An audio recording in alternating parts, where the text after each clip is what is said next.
Both my parents smoke and my mom loves expensive coffee, which is easily over $30 a day or $200 a week, which is over a third of what they bring in income. If both parents have to work 40 freaking hours a week just to try to live a normal... There was a time when one income could buy a home, raise kids, and save for retirement. Poverty isn't a choice. Poverty happens to you. Poverty is imposed upon you. You can't really have a job and make too much, or else... Bitch, we got negative $23.28 in the bank. 2 incomes are always better than 1 in a relationship.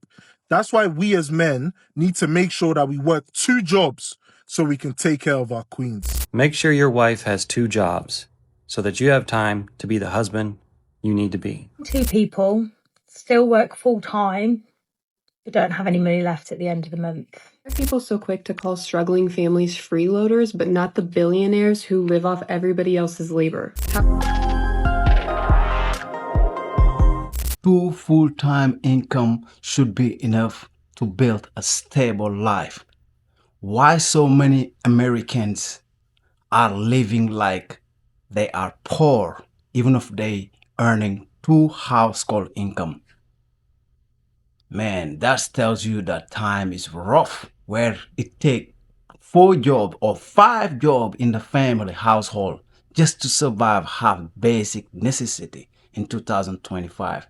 Man, I feel like the cost of living is raising with us big time. So you guys let me know down below the comment how you been feeling. If you have 2 household income, or you've been single life in your life, or whatever works. I don't know how this family are making it, working 6, 7 jobs. No time to hang out with their kids, family members, everything in life.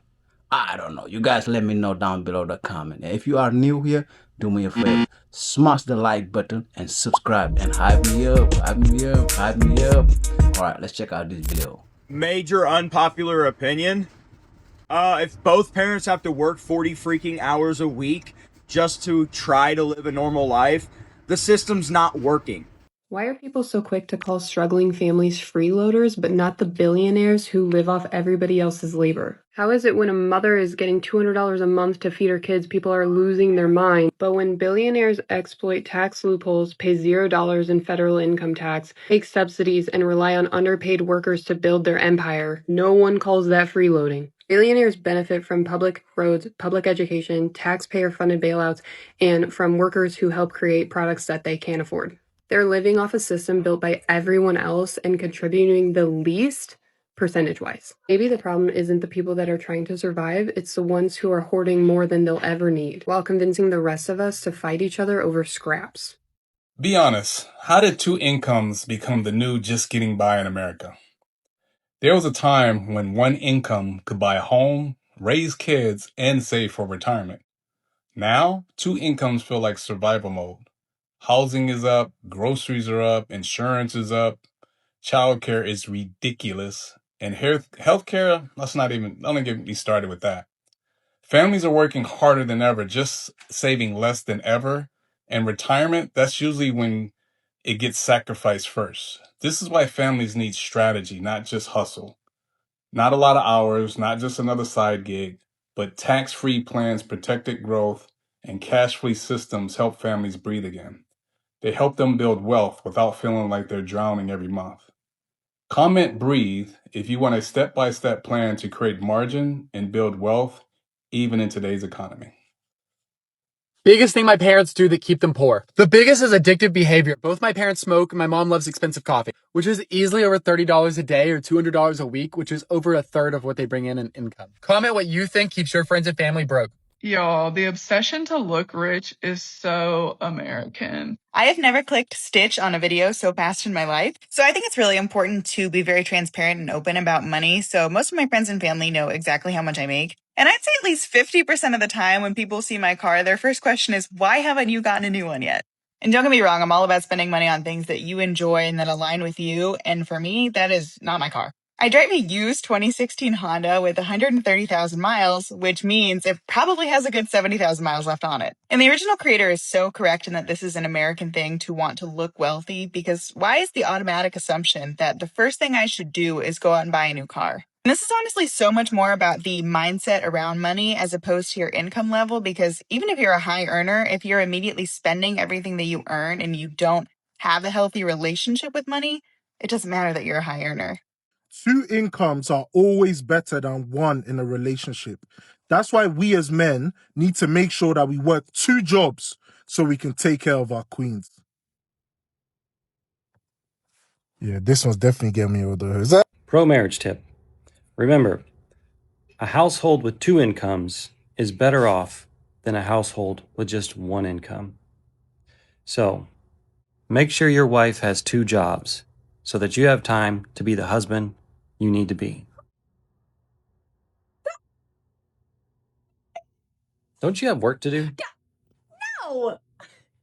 Poverty isn't a choice. Poverty happens to you. Poverty is imposed upon you. Whether you're born into poverty, whether you're born into a community that's surrounded by poverty and that's all you know, whether you're working a job that's paying you poverty wages, that's paying you wages that are not keeping up with inflation, and your bills are going up and you can't pay for your bills and you don't know what you're going to do, that's not a choice. That's happening to you. That's being imposed on you by your employers that are not paying you enough to live and that have been consistently cutting your wages by not having them keep up with inflation. Decades ago, one job was enough to pay for a home, to pay for a family, to pay for a decent life, and that's not the case anymore. More and more people are falling into poverty, are falling into homelessness, and that is not a choice. That is happening, and we need to fight for better wages. We need to fight for better living conditions.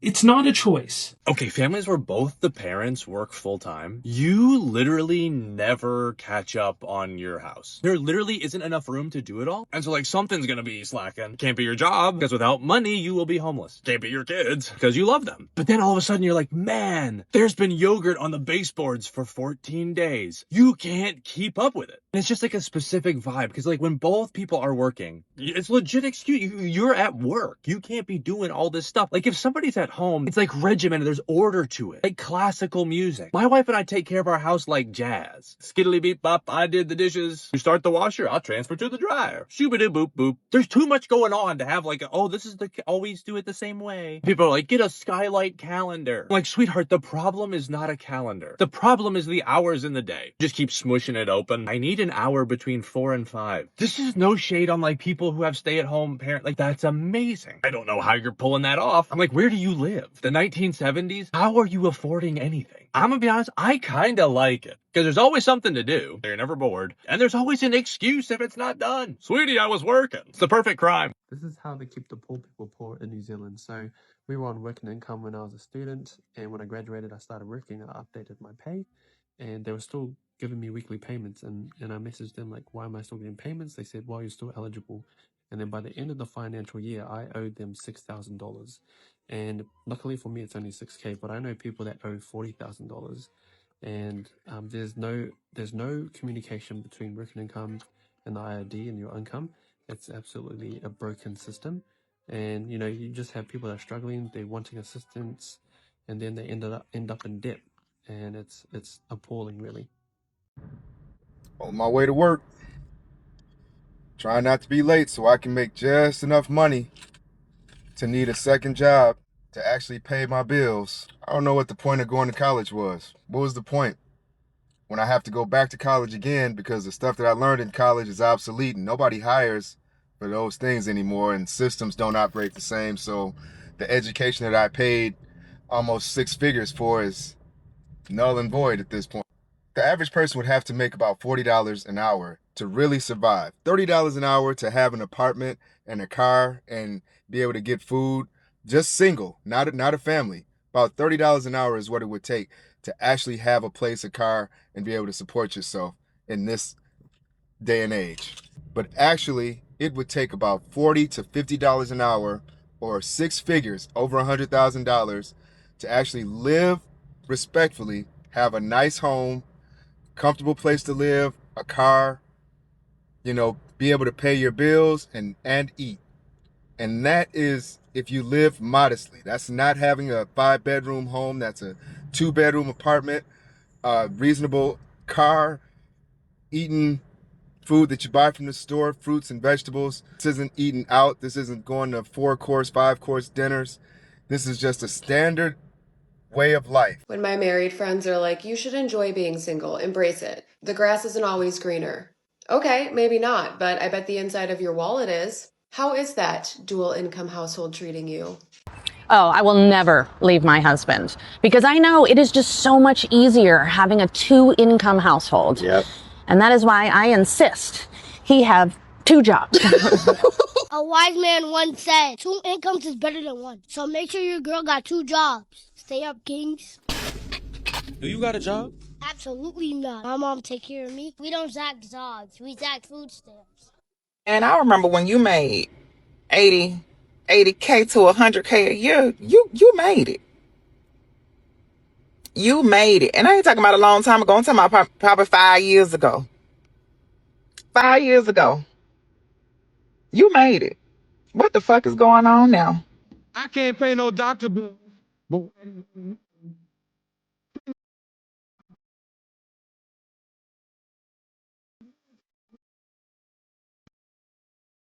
Every government in the world,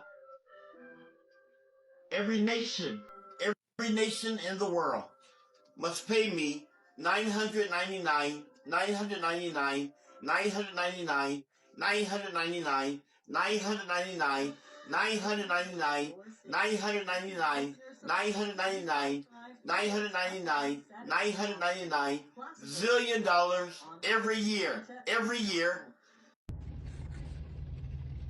Well, fellow Californians, welcome to Sacramento. This is what your re-elected governor brings to the table. Well done. Good job. How can 2 people still work full-time but don't have any money left at the end of the month? Genuine question. On paper, 2 full-time incomes should be enough to live a comfortable life. But many ordinary households, that just doesn't feel real anymore. You get your mortgage or your rent, they're averaging a ridiculous amount of money at the moment. You've got your energy bills creeping up more so this month. You've got broadband bills that are creeping up. You have water rates that have gone up. Council tax went up on average 5% as well. Food. Don't get me started with the price of food. Then you've got childcare. So if you've got children, that can be seen as another mortgage.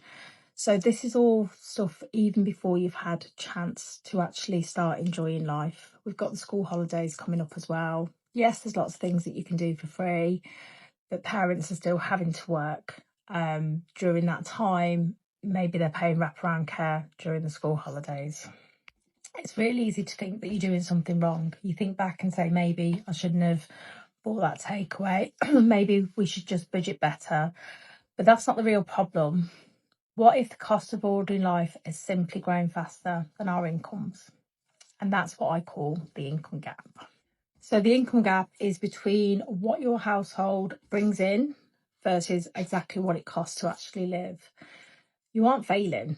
The numbers have changed. And this is why I've created the income gap. So it gives you an opportunity to understand what your gap actually is. And also there's a guide in there to see if you're actually entitled to any benefits or anything like that. And also what I do in order to bring in small amounts of income each month to just help relieve a bit of the pressure. Have we all seen the viral video of the nurse, right? That's like crying on the TikTok because she done got paid her bills and filled her car with gas and bought some groceries, and they got $253 or $300, whatever she said, to make it till next Friday. Bitch, we got negative $23.28 in the bank. Okay, to make it till next Friday. Now tell me how to math that. You can't do it. We got a quarter tank of gas. I got 2 ball tires, some ramen noodles, and some chicken broth. Hell, this poverty over here. Can I borrow $50? Most of the people you think out there are very rich, they're actually broke. They actually have no money. They actually have one foot on a banana peel and the other one on bankruptcy, and they're about to go under. Most people are just a paycheck or two away from being homeless. That's what people don't realize. Yet we get caught up in this world of seeing so many people with all this fancy stuff. All they have is a job. That is not wealth. And by the way, if you told me you're making $10 million a year and you're doing great, but you're saving nothing and investing nothing, you're not wealthy either. You just got a really good job. Wealthy people have assets. Wealthy people have cash flow. Wealthy people have more money coming in each month than they could ever spend on their personal expenses. Now, the other side of that is wealthy people will take all their surplus income and grow their empire. That's why these guys keep buying more businesses and buying more commercial properties, because it's in their blood. But I'll let you know, you drive around the streets of Miami, most of these people you see with fancy cars and fancy watches, they can't write a check for 10 grand. Yet, the guy who could write a check for 50 million, you'd be shocked to know what they look like. They'd have no Rolex, they'd have no Rolls Royce. They'd be the blue collar millionaire. By the way, another great book. It was $500 last month. For 2 kids, we pay $330 a week for daycare. Now, I'm very thankful for that, and I love our daycare. However, we basically pay a small car payment each week for childcare, and I have no other choice because my husband and I both work. We also have a mortgage, and just all the other household expenses. And on top of that, groceries and, all of these other things, clothes, toiletries, everything is just so expensive. And the one thing that is not changing in all of this is how much we make. We've steadily I work in education and my husband works in sales, but it's a salary sales job, not commission, which is good for consistency's sake. But we've both made the same thing for the last year. We've gotten cost of living adjustments, which isn't a lot. But we're not making any In more a quarter money, mile, yet turn left onto things are US 231 North consistently East Main Street. and more expensive.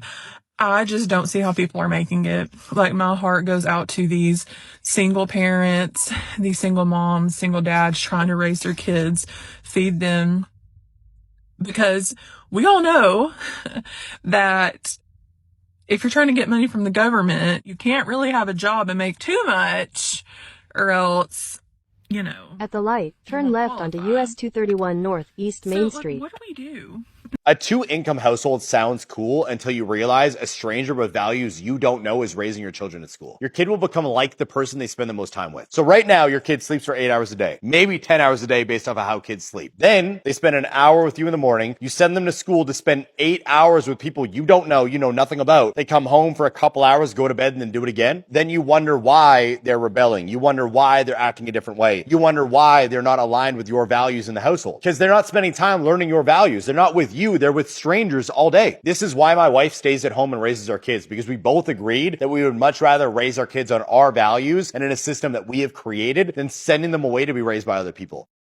Kids don't know they're in poverty. Kids don't know they're poor. Yes, they do. Kids do know when they are poor. They just cannot verbalize it, but they know. Not even just from a lack of resources, whether they don't have enough food or maybe their housing situation, but it is Christmas break. But when they come back, they're going to be hearing about other kids and what they got for Christmas, and they're going to compare it to what they got because there are kids out here who didn't get a thing for Christmas. They're going to hear their friends say, I got the new Jordan 12s, I got the new PS5, I took a trip here, I went to Disneyland. School is probably the biggest and most consistent reminder to children that they are poor. And this is something that kids learn at an early age. Like, take another example, the book fair. There are kids that are going to go to the book fair, they don't have money, they're just going to walk around, they're not going to buy anything. Or if there's a field trip and they have to pay for it, if they don't have money, they're just going to not go to the field trip. And this is something that I see a lot as a teacher. A kid will pick on another kid for the clothes they wear, the shoes they have, whether or not they have a phone or not. So kids will know that they're poor even as young as kindergarten because of the stuff they see at school, because of how they see their peers living. So the whole thing, kids don't know they're poor, they do know. They just cannot verbalize it, but they know. Bro, I'm working 2 jobs and I can barely afford rent. Yeah, that sounds about right. Have you tried not being poor? Bro, I've tried and it still doesn't work. So will I be told to go to college even though a degree costs more than my house? Yeah, bro, you're 18. You are so ready to be approved for a $60,000 loan. True, but I don't know, man. Will I still be told by older adults that I'm just lazy and need to work harder? Yes, bro, the people that bought houses for nickels are still very in touch with today's society, okay? You need to listen to them. I mean, I guess, it just kinda seems like we're being punished for being born in the wrong generation. Well, then maybe you should have been born earlier. My life being poor in a blue state was better than my well-off life in a red state. The thing about a blue state when you're poor is there's actually things to help you be able to afford life. The thing about a red state is there's often a lack of social program, especially if you are considered well off. The bar for this is pretty low, especially looking at how money is quantified in the South because the costs of things are lower. Just because you're well off doesn't mean you're actually getting to the money when you actually start looking at money nationwide and how it's quantified. But you're given the responsibilities as though you are a wealthy man. Essentially, you have to take on a lot of debt or expenses to be able to function in the society. These are car-centric societies, so you can already say you need a car. They often don't have a state-run insurance for health based on your income. So you have to get private health insurance, which also costs, especially if you have a family. You then have to get car insurance. Oftentimes in the house, there's suburban sprawl. So the most expensive form of housing, buying a house, is what is typically marketed to you. Although you may have enough success to purchase these things for yourself, you don't even really get to appreciate the success of being well off in the South because so many things are eating up your hard-earned dollar. Not to mention the property taxes that come from now having to own a house, the maintenance that comes with having a car, the premiums that are always changing with your private insurance. But in the North, there's more avenues and ways to live. The average northern city will have adequate transportation that reaches into local suburbs often. Many of the blue states up north also have state-run healthcare that will work with you based on your income. They have price lock-ins or price protections so your premiums don't just go up whenever everybody decides they want to make a little more money off your back. You don't necessarily have to have a car. There's more mixed varieties of living styles, even mixed-use development. You can have a grocery store in the bottom level of where you live. So now you're cutting down on life expenses, travel expenses, and even housing expenses because you may be able to rent or sublet or have an apartment rather than having to go and buy a house or something equivalent, essentially. This is why sometimes the money you make and your salary you bring in isn't everything. It depends on where you are. Just because the taxes may be less and things may be cheaper, and I may be appearing to keep more of my money in the South, more of my money was given up right back to the things that could have been covered by a difference in political standing of the state. In the North, I didn't mind my taxes being taken for things that I knew would come back to me and ultimately allow my cost of living to be lower. I didn't mind making less in an environment where more costs were freely provided to me. But not only that, even up north, salary, wages, pay per hour was nearly double on average. It was hard for me to justify having less public infrastructure, less choices of lifestyle, less pay, less right, and more personal expenses based on my location, especially as an upcoming adult. Being in that red is dead. People almost never talk about how much time it takes to be poor, even just to be like breaking even. Like, let's even just forget poor. If you don't have a vehicle, like, you don't realize how much of a time save having a vehicle is. And if you can't, have the disposable income to go get a vehicle because you're trying to budget the best you can.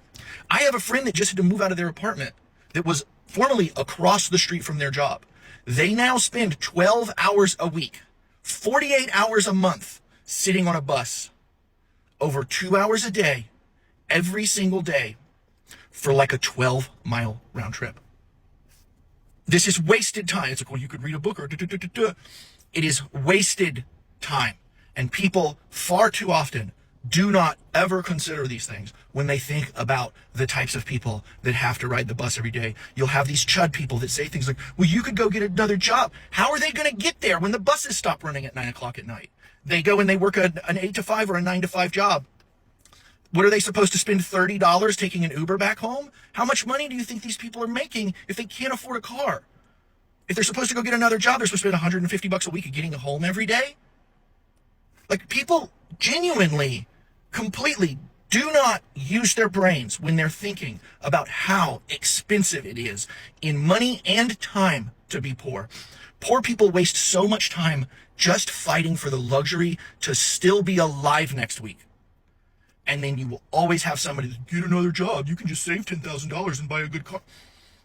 You can't do that when every waking moment of your existence is just to purchase the luxury of being alive the next day. I'll be 32 years old in May, and my family is barely surviving paycheck to paycheck. We are a family of 3, and we live off of one income, which is my husband's, who he works in a factory, and he makes $21 an hour. And I need you to understand that and let that sink in. He makes like triple the minimum wage, okay? So he makes that much money, and there is me and him and our toddler, and we are barely surviving. I have to literally stop paying certain bills. I'm a month behind at all times on my mortgage. I have all these late fees. My electric bill, I literally just have to stop paying. My credit card bill is always late. And it's like, I literally have one credit card, and it's got a $2,000 limit, and I can't pay it off. I can't pay it down. I've had to use it to pay bills, and all that. And I say all this to compare it to when my mom, when she was 32 years old in 1998. She owned a house, she was married, she owned a car, she owned her own business, which she ran out of her house. And this was not like something she made a shit ton of money with. Like, this was just like a basic ass income with her embroidery business. And then my dad was a manager at a grocery store, and not like a head manager. Like, he ran the dairy department. Like, he only ran a single department. And they sent both their kids to Catholic school, which means they paid 2 tuitions. And like, we had enough money that, like, this is when I was little, by the way. Like, we were able to afford to do things and go out to dinner and get pizza every Friday night. And like, we lived a basic, normal, middle-class life up until my parents split. But my point is that, like, they were 32 living so fucking comfortably on these normal-ass jobs. Like, my mom went to college and had a degree, but that's not what she was doing. My dad didn't go to college. Like, and now here I am, and my husband works a blue-collar, basic-ass job. And I'm a stay-at-home parent out of necessity, not by choice. We're barely making ends meet. Like, the change that has happened in 30 years is fucking insane. And when you try to tell them this and you try to explain this to them, it's just the like, oh, I struggled at your age too. No, you fucking didn't. No, you didn't. And you guys had safety nets of social programs and your own fucking parents. Like, we have nothing. We have nothing. Okay, so I've decided I'm looking for a husband. Now hear me out. Hear me out. I'm looking for a straight man that would like to get married to another straight man. You can date any woman you want to.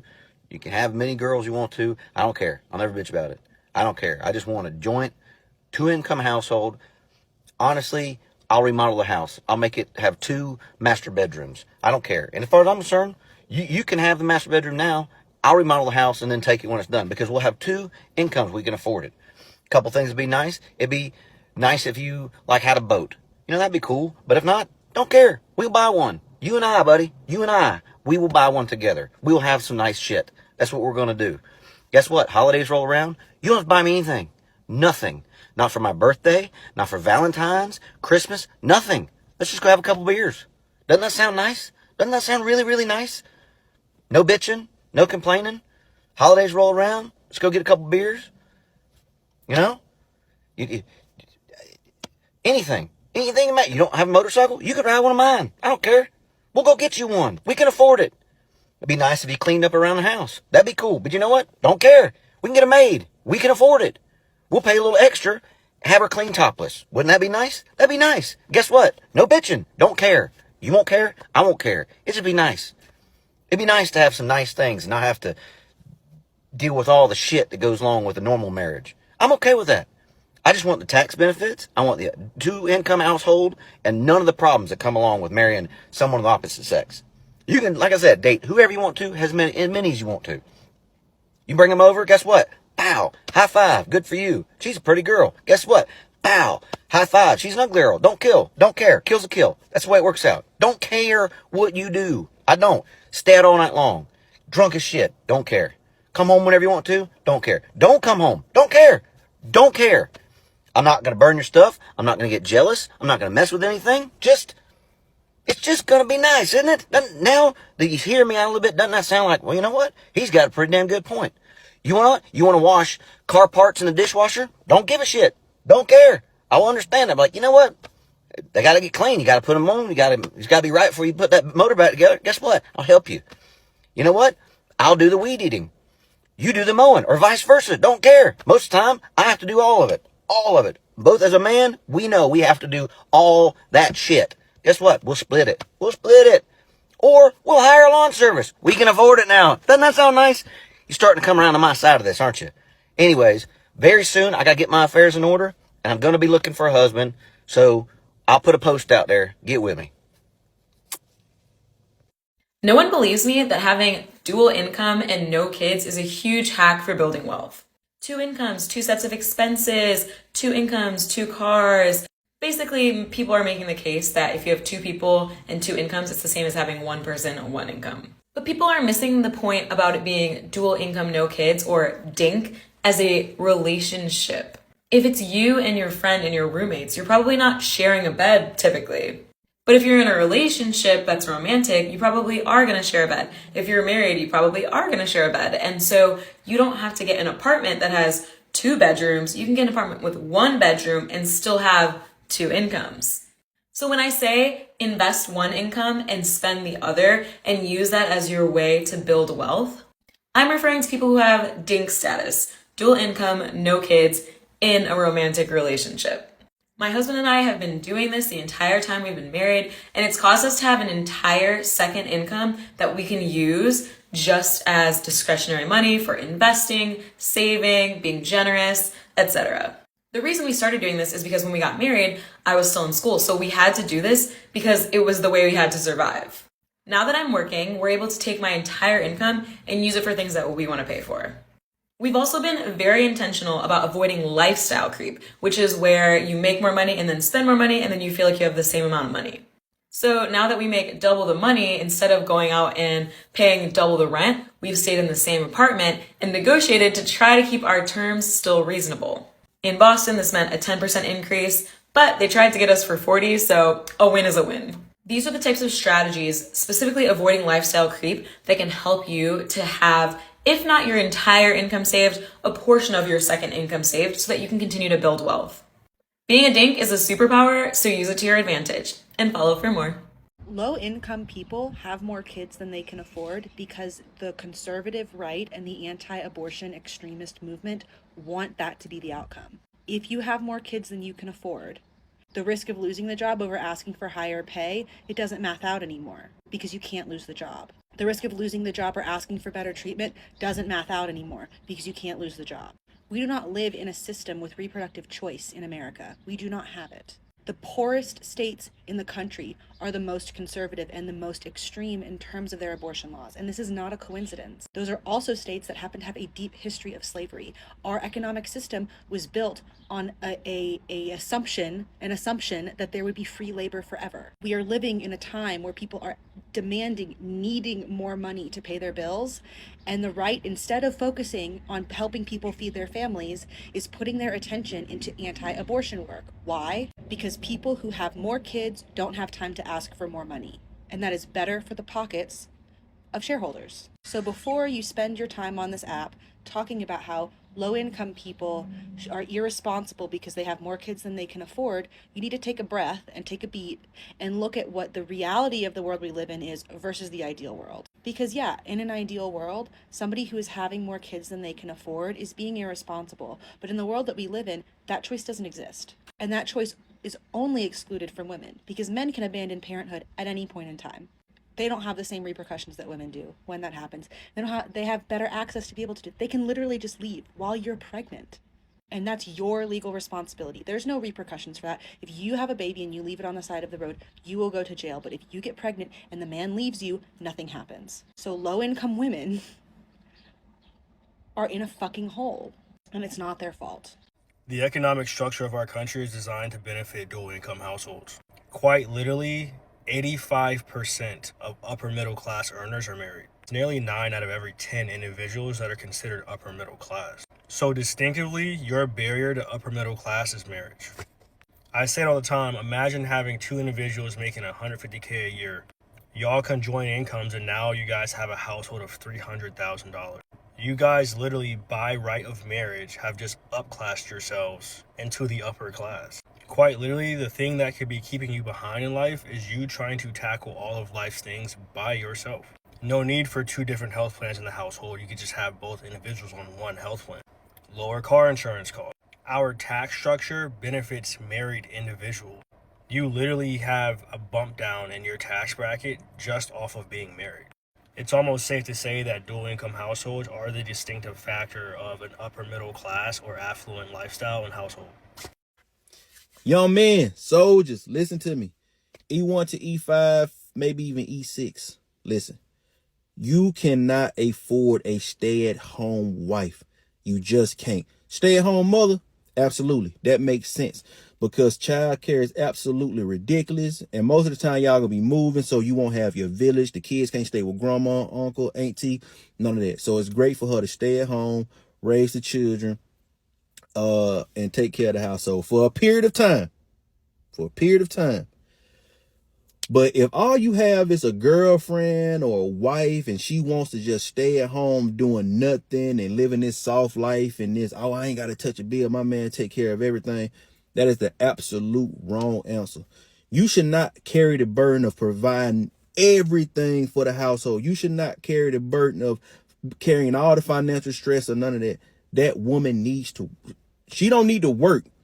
Whatever she need to do to provide some type of financial value into that house and give you some financial relief, she need to do it. She need to figure it out.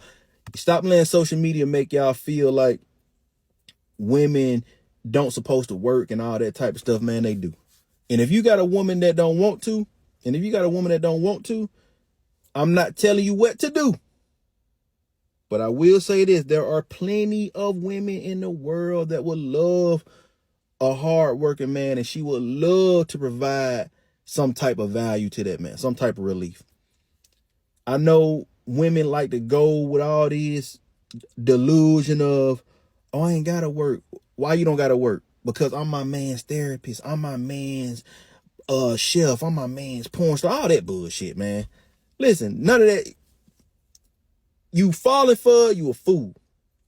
Your woman gotta work, man. Your woman gotta work. Your woman gotta provide something.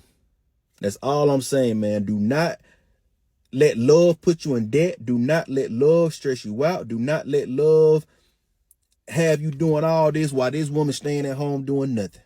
That's all I'm saying. When my dad first moved to this country, he was probably in his teens. And we were a family of 8. And we were able to survive, live quite happily. All the bills were paid, and he was the only person that was working. We would even go to Bangladesh, I don't know, every 5-6 years. They would save up, mum and dad would save up. Mum would actually do some sewing from home, so she would make shirts. So, which wasn't a lot of money, but they were able to survive on one income. But today, even 2 people working is really hard work to get by. Paying all the bills, the cost of living, And people can't actually afford to go on holidays anymore with their family, which is really sad. We, the UK, we are supposed to be one of the richest countries in the world. But in fact, the way people live and the way people have to scrape by, it seems we're kind of one of the poorest. And that leads me on to what I'm doing. I work from home, and the work that I do is helping other people save money on their essential bills. And I am able to create an income for myself and my family so that we can actually do the nice things like go on holiday, like days out, and not have to worry constantly about how am I going to pay the bills, how am I going to feed the children, etc. If you're in a situation where you're constantly worried about money and constantly worried about paying your bills, get in touch with me and I will help you work from home and create an income for yourself.